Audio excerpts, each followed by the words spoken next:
آزادی بیان در چارچوب ارزش‌های اسلامی، منافع ملی، ارزش‌های فرهنگی کشور، ما همیشه امارت اسلامی افغانستان متحد بوده، معتقد هستیم به و تلاش میکنیم که حق دسترسی به اطلاعات به گونه کامل داده شود، چون حق ملت است. ملت حق داره که از دولتی که از خودش به وجود آمده و وارد خدمتش است باید معلومات داشته باشه، باید بدانه که چی پیشرفت‌های وجود داره، چی خلاهایی است که باید در صدد حلش باشیم.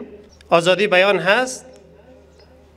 البته ما تعریفی مشخصی باید داشته باشیم. آزادی بیان از مکاتب فکری غرب یا هم سکولار و غیره مکاتب فکری که هستند تعریف دیگرگونی داره. البته اسلام یک تعریف مشخصی داره، چنانه که آیه‌ای که در محضر شما تلاوت کردم، قولوا قولا سدیدا، که نتیجه به این میشه که ما زمانی که حرف راست، قول راست، اما آداب ژورنالیسم یا اصولی که ما شما در مکتب ژورنالیسم میخوانیم، اگر او درست مراعات شود، خداوند در نتیجهش میگه یصلح لکم اعمالکم، من اعمال شما را درست میکنم و یغفر لکم ذنوبکم، گناهان شما را مغفرت میکنم و دنیا و آخرت ما شما حل میشه.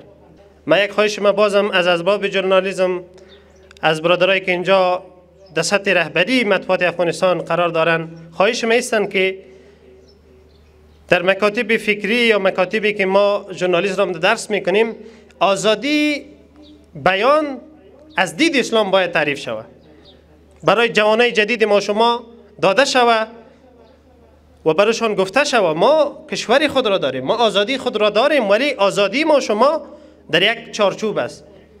ما نمیتونیم که به خاطر آزادی کسی دیگر را خدای نخواسته حد که حرمت کنیم. مثلا اسرار دولت به هیچ عنوان هیچ کشوری در هیچ آزادی حق نداریم که ما شما افشا کنیم که منافع کشور زیر سوال میه. گفتم آزادی بیان از دید اسلام، از دید منافع ملی کشور، از دید ارزش‌های فرهنگی کشور ما بسیار احترام داریم به مطبوعات. همین مطبوعات است که امروز راز پیشرفت جامعه ما شماست. بدون مطبوعات، بدون رسانه، اهم از تلویزیون و رادیو، همیشون جامعه ما شما نیمه جامعه است، پیشرفتی نخواهد داشتیم.